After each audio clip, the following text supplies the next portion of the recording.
दिल्लीत आज प्रचंड तणावाचं वातावरण आहे। एका बाजूला संसदेचं पावसाळी अधिवेशन सुरू झालंय, तर दुसऱ्या बाजूला नीट पेपर लीक प्रकरणावरून हजारो आंदोलक राजधानीत दाखल झाले आहेत। त्यामुळे संपूर्ण नवी दिल्लीत मोठी सुरक्षा व्यवस्था उभारण्यात आली आहे। जंतर मंतर परिसरात 15,000हून अधिक आंदोलक जमल्याची माहिती समोर येते। तर कायदा सुव्यवस्था राखण्यासाठी दिल्ली पोलीस, RAF आणि निमलष्करी दलाचे मिळून सुमारे 5,000 जवान तैनात करण्यात आले आहेत। याशिवाय BNSS अंतर्गत कलम 163 लागू करण्यात आलं असून काही संवेदनशील भागांमध्ये मोबाईल नेटवर्कवरही निर्बंध लावण्यात आल्याची माहिती समोर आली। म्हणूनच जंतर मंतरवर नेमकं काय घडतंय, या आंदोलनासाठी इतका मोठा पोलीस बंदोबस्त का करण्यात आलाय, BNSSचं कलम 163 नेमकं काय सांगतं, पोलिसांनी कोणते निर्बंध लागू केले आहेत आणि सध्या दिल्लीत नेमकी परिस्थिती काय आहे जाणून घेऊयात या व्हिडिओच्या माध्यमातून। नमस्कार, मी अमोल जाधव आणि तुम्ही पाहताय लगाव बत्ती। देशभरातील लाखो विद्यार्थ्यांना हादरून सोडणाऱ्या नीट पेपर लीक प्रकरणाविरोधात गेल्या अनेक दिवसांपासून दिल्लीतील जंतर मंतरवर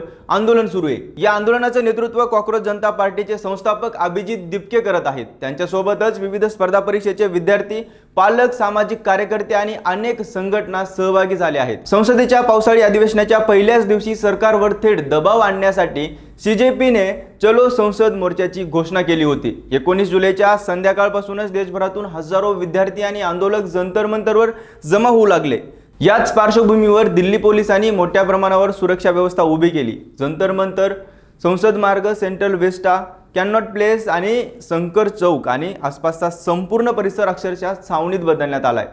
दिल्ली पोलीस, RAF, निमलष्करी दल, दंगल नियंत्रण पथके, वॉटर कॅनन आणि वज्र वाहने तैनात करण्यात आली आहेत। अनेक ठिकाणी तिहेरी बॅरिकेडिंग करण्यात आली आहे। काही संवेदनशील भागात मोबाईल जॅमरही बसवण्यात आलेत। सुरक्षेच्या कारणास्तव जनपद, पटेल चौक, सेंट्रल सेक्रेटरिएट, राजीव चौक आणि सेवा तीर्थ ही महत्त्वाची मेट्रो स्थानकही काही काळांसाठी बंद करण्यात आली आहेत। दिल्ली पोलिसांनी स्पष्ट केलं होतं की या मोर्चासाठी कोणतीही परवानगी मागण्यात आलेली नाहीये आणि दिलेलीही नाहीये, कारण संसदेचं अधिवेशन सुरू असल्याने BNSSच्या कलम 163 अंतर्गत नवी दिल्ली परिसरात जमावबंदी लागू करण्यात आली होती। आता हेच कलम 163 म्हणजे काय, तर BNS मधील कलम 163 हे पूर्वीच्या फौजदारी प्रक्रिया संहितेतील कलम 144 प्रमाणेच आहे। या कलमानुसार सार्वजनिक शांतता, कायदा सुव्यवस्था आणि सुरक्षेला धोका निर्माण होण्याची शक्यता असल्यास जिल्हाधिकारी किंवा संबंधित सक्षम अधिकारी काही काळासाठी विशेष निर्बंध लागू करू शकतात।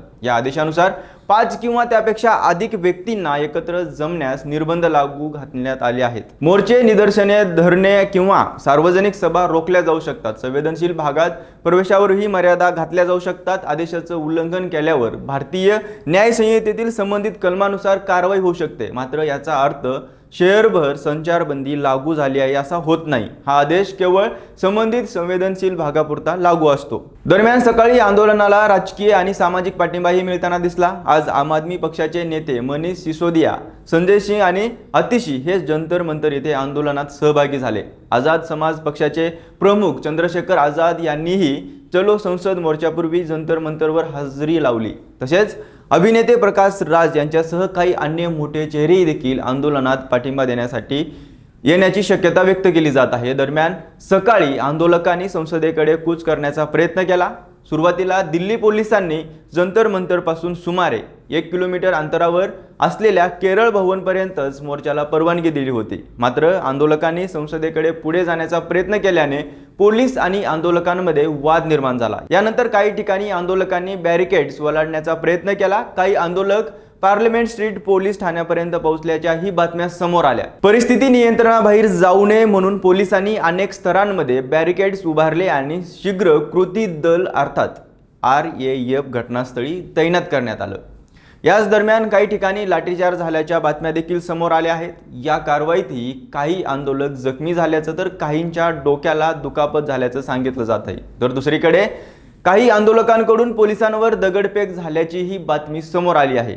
या सर्व घटनांबाबत अधिकृत तपास आणि माहिती येणं अद्याप सुरू आहे। सध्या जंतर मंतर परिसरात तणावपूर्ण पण नियंत्रणातील परिस्थिती असल्याचं प्रशासनाकडून सांगण्यात येत आहे। कोणताही अनुचित प्रकार घडू नये म्हणून अतिरिक्त सुरक्षा दल तैनात करण्यात आलं असून इंटरनेट आणि मोबाईल नेटवर्कवरही काही भागांमध्ये निर्बंध घालण्यात आले आहेत।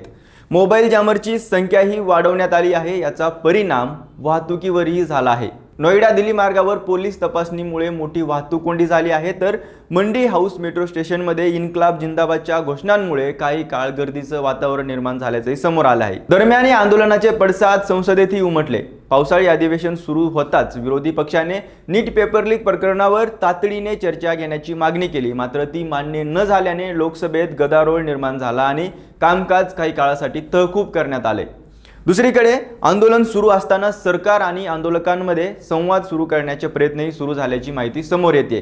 सीजेपीचे प्रवक्ते सौरभ दास यांना आयुक्त कार्यालयात चर्चेसाठी बोलवण्यात आल्याचं सांगितलं जाते। तसेच उपोषणावर असलेले सोनम वांगचुक यांच्याशी सरकारचे प्रतिनिधी रुग्णालयात जाऊन चर्चा करू शकतात अशी माहिती समोर येते। सध्या संसद परिसर आणि जंतर मंतर परिसरात परिस्थितीवर सातत्याने लक्ष ठेवण्यात येत आहे। सुरक्षा नियंत्रण हाय अलर्टवर असून प्रत्येक घडामोडीवर बारकाईने नजर ठेवली जात आहे। आंदोलनाची पुढील दिशा काय असेल, सरकार आणि आंदोलनकर्त्यांमध्ये तोडगा निघेल का आणि संसदेच्या कामकाजावर त्याचा पुढे काय परिणाम होईल याकडे आता संपूर्ण देशाचं लक्ष लागले। तुमच्या मते अशा मोठ्या आंदोलनाच्या वेळी सुरक्षा आणि लोकशाही हक्क यांच्यात समतोल कसा राखला जावा? तुमचं मत कमेंटमध्ये नक्की सांगा आणि अशाच महत्त्वाच्या घडामोडी पाहण्यासाठी लगावबत्ती या YouTube चॅनलला नक्की सबस्क्राईब करा।